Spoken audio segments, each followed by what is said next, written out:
In early 2002, after the United States invaded and ousted the fundamentalist Taliban regime that was ruling Afghanistan, girls' schools opened their doors to students for the first time in years.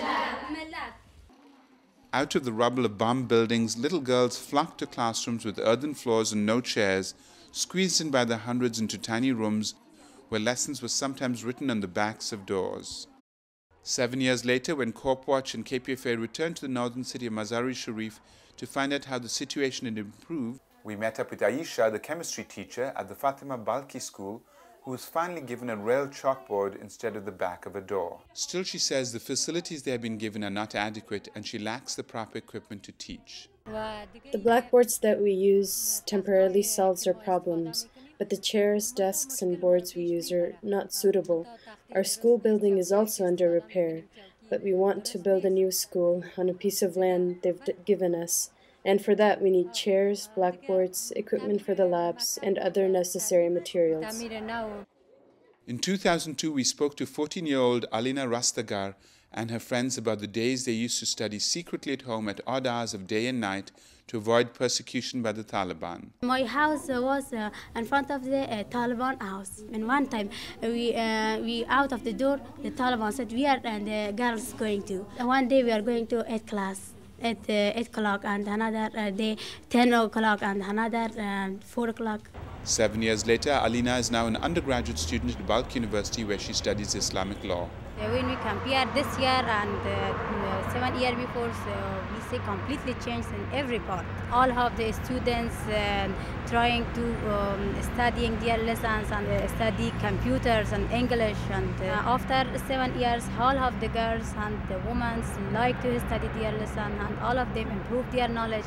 And when we see in the schools and in courses, and we see a lot of girls and they are studying. Indeed, when we visited the Fatima Balki school in Mazar, a new generation of 14-year-old students told us about their plans for the future. I want to choose the engineering faculty. I like working in a bank. I want to be a doctor in the future. Unfortunately, as Alina explained to us, she is one of the lucky ones. Only 1 in 20 make it to secondary school, and even fewer make it through university.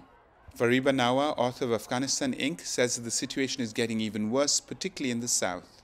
Yes, there have been improvements in girls' education in Afghanistan. You can see it on the streets when the girls walk home from school in their uniforms, laughing with books in their hands. You can see it in the schools that have been built all over the country in villages where they never had schools before.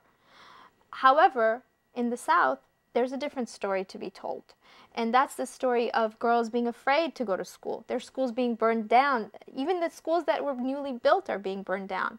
Teachers being beheaded for teaching them. So it depends on what part of Afghanistan you go to, and which story you want to tell. But there is hope. However, there's also loss of hope in Afghanistan for girls. Today, 1/3 of the 6 million students in Afghan schools are female. But by the end of high school, just 1/4 of the students are girls. Still, this is a dramatic improvement from the days of the Taliban, when girls could not attend school at all. Only time will tell if the increasing power of the fundamentalists in rural and southern Afghanistan will reverse this trend. For CorpWatch and KPFA, I'm Pratap Chatterjee with Ronald, Nobu, Sakamoto in Afghanistan.